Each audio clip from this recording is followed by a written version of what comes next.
le loro ragioni. C'è un paese che sostanzialmente in segno di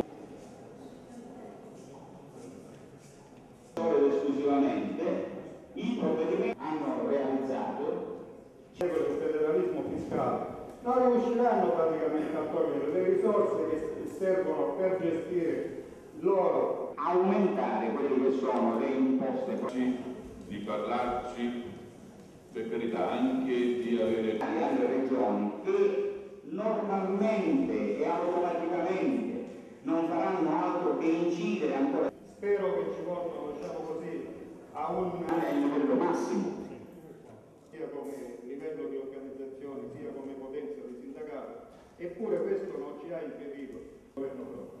Quindi inizi da oggi una vera dalla finanza e non dalla politica, e quindi il sindacato non poteva fare altro che di volta in volta i segretari di Cisoli e UIA che da oggi deve iniziare una nuova